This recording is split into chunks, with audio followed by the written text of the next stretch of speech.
and good practice for people who believe there's a better way to work. Well, hello and welcome to Engage for Success Radio. This is show number 582. And today's topic, which I'll introduce our guest who's going to be talking with me about in a moment, is all about working with internal influencers. But before we do that, a little bit of an introduction to Engage for Success and who we are. So I'm Jo Moffat. I'm one of the regular hosts of Engage for Success Radio. And as with everybody who's involved with Engage for Success, we all have day jobs. And mine is to be founder of Woodreed. Woodreed's a specialist agency where we help our clients create great places to work, high-performing cultures of engaged employees. So all things employee engagement, all things employee experience, and of course, internal communication. So I'm particularly interested in today's topic and very keen to talk with today's guests. Engage for Success is a not-for-profit movement. We're the UK's leading voice on the topic of employee engagement, raising awareness and running events through our area network ambassadors around the country, our topic and sector specific thought and action groups, as well as developing research, publishing case studies, and shining a light on great practice. If you visit us at engageforsuccess.org, you can learn more and access a wealth of free to download, no firewall protection resources that you're very welcome to make use of, where you can also learn more about the principles of the movement and what we're all about. You can sign up for our weekly newsletter. You can even get involved as one of our army of volunteers as well. So that's who we are. So to today's show, working with your internal influencers, and we're going to be discussing how to identify and work with those untapped internal influencers, the one who our guest describes as the people that everyone goes to for the meeting after the meeting. So where did that quote come from? Well, it came from today's guest, who is Jason Anthoine. Jason, welcome to the show. Thanks so much, Jo. I'm so excited to be here. Really, really appreciate you taking time with me today. It's lovely to have you. So for those who don't know you, you're a globally recognized leader in internal communication, employee experience and culture change. We've got a lot in common. And you've been doing this for over 35 years. I want to hear a little bit of that story in a moment. So very much about knowing how to reach employees where they already are, and by communicating with them the way they want, which isn't necessarily, is it always the same as the way the internal comms team want? No, it is not. Those are not always the same things. I think that we're going to explore some stories that have informed your experience and expertise over the next sort of half an hour. And really, I'm looking to sort of rake as much insight from inside your brain, Jason, as I possibly can. So 35 years in internal communication. I know, that's crazy. Yeah. Well, if we combine you and me, well, actually, no. Let's not go there. No. There's too many digits in that number. But tell me a little bit about your story. How did you get into this particular area? Yes. Well, I think I got it honest. When I was growing up here in Georgia, in the U.S., I lived in a very small town called Fort Valley, right in the center of the state. And that's about 100 miles or so south of Atlanta, which is where I live now. And Fort Valley was famous for two things. One, we grow all the peaches. So if you've heard of Georgia peaches, then almost all of those come from Peach County, which is where Fort Valley is. It's very imaginatively named, isn't it? That's right. That's exactly right. It's pretty obvious. I'm glad we don't grow zucchini. Absolutely. Zucchini County. So we're famous for peaches. And then we're also famous for Bluebird school buses. If anyone listening has been on a Bluebird school bus on the way to school or back, those are made in Fort Valley, which is where my dad worked for 37 years. Right. And he would come home after work, and so would my mom, who was an administrative assistant at a local bank. And just like, we do, all parents do, they talk about their day, what they liked, what they didn't like, who was easy to get along with, who Yeah. wasn't, what if things could be different, and look at how much more successful we might be if some of these hardheads would just listen to us, the employees, about, what's going on and our ideas about how to change things. And just all of that just sort of sunk in with me. So when I went to university, I studied, my major was public relations, Hmm. and graduated on a Saturday, moved to Atlanta on a Sunday, and started work at a bank doing the employee newsletter on Monday. Right. And here we are, 35, almost 36 years later, and I'm still doing, internal communications and culture change and Hmm. employee experience. Starting out doing that, employee newsletter long ago. Right. And I'm guessing, because your timelines are not totally dissimilar to mine, that newsletter would have been paper based. It was very much paper based. In fact, we had the original, Macintosh that I myself was trying to design this publication on. In addition to writing, there was some design work that I had to do and photography that I had to do. And, we would print it and distribute it Yeah. to all of our employees using interoffice mail envelopes. And, this was long before anything that any of Yes. us would now think of as technology. Yeah. Yeah. Very, very hands on though. Very much so. Very much Mm, so. mm. And how many employees were there in the bank organization that you So were we trying to work had for? about 3,000 employees, and Hmm. we had our headquarters in Atlanta, Hmm. but that wasn't a very big headquarters. Maybe 500, 750 people. Hmm. All the rest of them worked at all of the bank branches across the state of Georgia, and a number of them worked in, statement printing facilities and customer service hubs and Hmm. sort of satellite, mortgage loan offices and things like that. So the vast majority of our employees were distributed. They were not sitting where, in the headquarters, Yep. and a lot of them, were kind of hard to reach and on overnight shifts and things like that.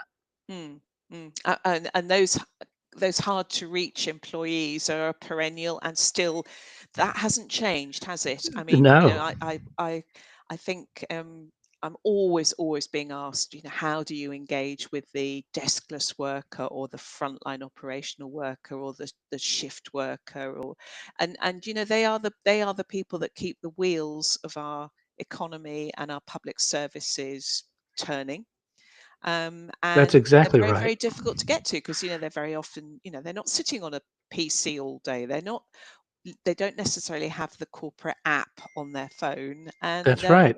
it's a challenge. So, over did you learn anything from your dad, apart from him sparking your brain to this sort of Hmm. need to get to these people? um, Yeah. did you learn any practical things that you've kind of carried with you for the last few decades? Oh gosh, so many. And you're when you're a kid, you don't realize, you don't know that you're learning. You're you're You just just absorb hearing it, don't people you? tell stories, and then Yeah. only later on in life, once you have a bunch of other experiences, does any of that stuff, become obviously important to you. But I think one of the most important things was that, everyone matters and everyone has an opinion, um, and if we want to know how to do things better when we're at work, then the best people to ask are the people who are actually, doing the jobs. Hmm. And so, that didn't make sense to me at first. Like, you know, why would we ask any of these people, or why would they know? Like, it was, I was young. What do I know? Hmm. But now, it is incredibly, incredibly important because, the economy being like it is and all organizations wanting to be a little bit more successful than they were the day before, Yeah. there's tons of focus on, innovation and, making improvements and making progress. And it really comes back to like what you just said, describing these frontline employees. They're the biggest cog in the wheel that makes the thing go. And Mm. who better to tell us how to make the thing go than the people who are literally making the thing go for us? Yeah, yeah. I think you probably recognize what I'm going to say now as one of within Engage for Success. The movement is based on what are known as the 4 enablers of engagement. One of Mm-hmm. those is the importance of listening to employee voice. Mm-hmm. And this isn't just about saying do a survey every year or do a survey once a quarter or although those can have their place. It's really more about saying listen to your people, because very often they have got the answers to how to improve processes, how to improve your customer experience, because they're actually working there on the coalface. And if you'd only recognize that they can very often be the provider of the answers to your business challenges, Mm-hmm. you'd get to the solutions a damn sight quicker. Absolutely. You're spot on with that. And I think, a lot of times in my experience, a lot of leaders started out that way. They had a first job somewhere, they had a second job Mm, somewhere, and they were these frontline employees. And then they mm, became a manager and mm, supervisor, and then next thing you know, they're an executive. mm, So it's not even though those are two different worlds, it is not a hard stretch at all for them to really just kind of close their eyes and imagine what it was like when they were new, and yes, the kinds of jobs that they did and the yes. kinds of ideas that they had that no one ever asked them about. Those things are still true. And now, that they are in a position to be able to do something about those things, I think it behooves them to ask those kinds of questions and to really listen to their employees, because they're the same people you used to be, and people ignored you, and now it's your turn to not do the same thing. Well, this is a cultural thing, though, isn't it? Between whether you think that as you climb the management ladder to leadership, Hmm. that requires you to sort of let go of your humanity and let go of your It feels like it, doesn't it? empathy and your emotional Yes. intelligence and all of those things, and actually detach yourself, or actually realize that these Yeah. people, everybody that you've sort of worked with, and people doing those sort of jobs that you've been involved in along the way, can actually help you to do your job better. It's rising on the shoulders of giants, isn't it? Really. It really is. And, it brings up this theory I've had. If I wasn't so lazy, I'd write a book about it. But it is really around, at what point in your career do you lose touch with reality? Mm, Because when you start out and you look up and say, I don't know why these leaders are making these kinds of decisions. When I get there, I'm not going to do that. And then, ta da, you are there and you are doing it. yeah. Why? Why does Yes. that happen? Yeah. There's a whole lot of factors, I'm sure, that go into that. But the very fact that we know that it happens should be enlightenment enough for people to go, all right, that's a blind spot. I need to be aware of this, and I need to, overcorrect so that I'm doing more listening than I think I already am. Absolutely. Well, look, we've nearly got halfway through the show, and we haven't actually got onto the topic that we're supposed to be talking about yet, Jason. So this is not good by me, not by you. That's It's okay. so internal influences. I mean, it's kind of Yes. it is slightly related, because it is very much about realizing that there are people within your organization who can have a powerful influence on the culture, the success, the Yes. direction of travel, in Yes. terms of the way the business organization is going. And we call them internal influences. You call them internal influences. Um, and you believe them to be a very powerful force. So let's start to unpick that a bit. First of all, a Sure. nice simple definition. What do we mean by internal influences, first and foremost? Well, these are folks who exist in your organization that other employees know who they are because they're going through them. But a lot of time, leaders and managers and quote the organization doesn't know who they are. Hmm. And the reason that we need to be aware that they exist, and B, figure out if and how we want to, engage with them a little bit more, is because they are so influential. And what you said at the beginning of this show is exactly right. These are the people that everyone goes to for the meeting after the meeting. So it's great if you're having a town hall and 1,000 people are showing up. Most of those people are going to go, well, that's all well and good, but if I don't know what to think, feel, say, or do until I talk with Joe. and then Joe will tell me, and then that is what I will think, feel, say, or do. Not Yeah. because the CEO said it, but because Joe said it. Yeah. What do It, we make of this? What do we, yeah, you know, what's your take on what we've just heard? And that's right. That's yeah. right. And so those people are incredibly influential. And so when we think about engagement, employee engagement inside of an organization, there's a lot of emphasis around trying to get every single employee engaged to a certain percentage level, which, there's absolutely nothing wrong with that. But what would be even more helpful is to make sure that these influencers are engaged at a high level, because they themselves can do a whole lot of the other heavy lifting on making sure that all the other employees are engaged as well.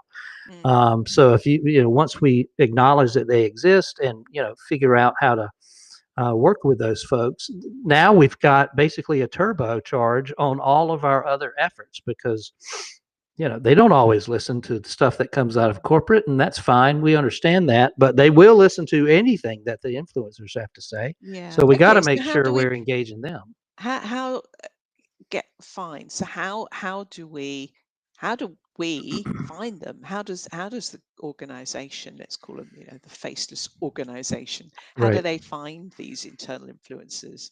Right. And once we've found them, then let's talk about how we work with them, because I've got a query and a question for you that I'm going to keep up my sleeve for a bit. But first of all, Sure. how do we find them? How do we know who they are? Well, the way to do that, there's some technology behind it. If you want to use technology, you don't necessarily have to. But the gist of it is to ask employees who they go to when they don't know who else to go to. Hmm. And you can also ask them, right, who do you go to for energy or understanding or interpretation? And when you ask them that, their answer can be anybody else who works there. And when they answer that, then they'll say, oh, it's Joe, or oh, it's Jason. They may not be in the same department. They might not be in the same function. They might not even be in the same region or country. Hmm. But somehow they've been able to establish a relationship with this influencer, and they know who they are. And if we ask them, they will tell us who they are, which Hmm. once they do, I think that's probably where your secret question is going to come up next. No, you don't know what that is, though, do you, Jason? I do not know. Do the influencers know their influencers? Because Um, certainly in the external world of marketing, God knows influencers know their influencers, don't they? Because they're sure. forever telling us that they are. That's right. Of course they are. There's a big income stream associated with that too when you're an external influencer. But for internal influencers, from what I've seen, most of them tend to be, what we would think of as introverts. And Hmm. they're not always leaders. They're not always managers. And, to use an HR term, they're not always these high potential people that we've, sort of designated as future leaders of the organization. They're just people who care and understand and are empathetic and are glad and willing to help anyone who has questions or wants to discuss things. They're just naturally that way. They don't seek out any sort of identification or appreciation or any of that. They just do it because that's kind of who they are and the way they operate. And everyone else who goes to them for influence knows that. Yeah, and people trust them. Very much so. In fact, oftentimes more so than they trust, the organization as a whole, the senior leaders of that organization, and sometimes even, their own leaders, their own managers. Mm. And I think it's important too to understand that, if you ask the employees who the influencers are and they don't list your leaders and your managers, that doesn't mean you have terrible leaders and terrible managers. It just means that your employees have a different kind of relationship with these influencers than they do with your leaders and managers. And that's Mm. okay. Mm. So it's about how you frame that question, and you Yes. ask that question in a digital survey or a Hmm. small focus group, or you need to ask that question in a way where people feel safe to answer, though, don't you? That's right. It's not a leading question Mm. about, instead of your boss, who do you go to? It's Yeah, not that. It's yeah, just two or three just basic questions about, we're just curious, who do you go to for that? And that's yeah. it, no judgment, no definition, just You tell us who. Yeah. Okay. So I'm going to jump to my secret question before we come on to how we can work with these internal influencers. So we've recognized their role. We know that people trust them, and that really leads me to then the kind of $1 million question, because people trust them.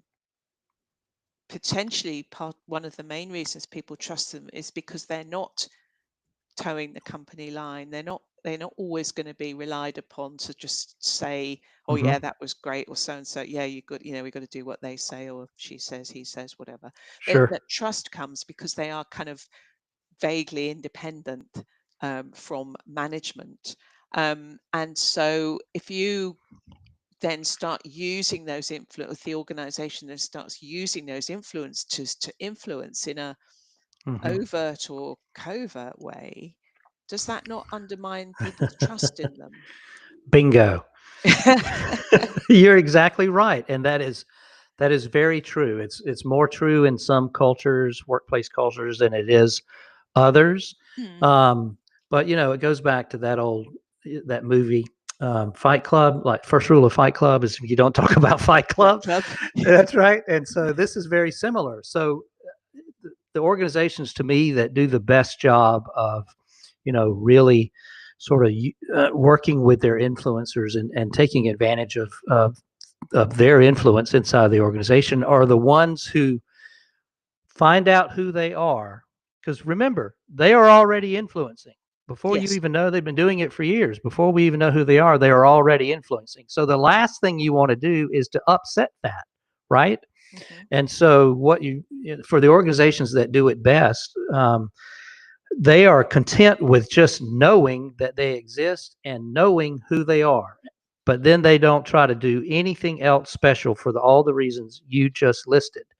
Because soon as they are now seen as, oh, this is our group of influencers or internal ambassadors or champions or, all these programs that companies like to do, as soon as you make them official, then now they are no longer as influential, and they might not be influential at all anymore. Right. Because of what you just described. So then how do you make them work for you then? So for all the things that you are already doing, focus groups, you are asking employees for input around different things. You're asking for employees to, surface questions or participate in Q&A sessions or whatever you're already doing, just make sure that they are included in that. So if you've got a choice of, who's going to be in the focus group and who's not, then just make sure that those influencers are going to have a voice in those meetings. You don't have to send out a list of, ta-da, we did this thing and here they all are. Like, no, that's going to ruin it. You're just going to keep doing what you're doing, and you're going to make sure that they're involved in it so that you're getting, not just that person's perspective, but that person's perspective because they've talked with more employees themselves than you ever have. Yeah.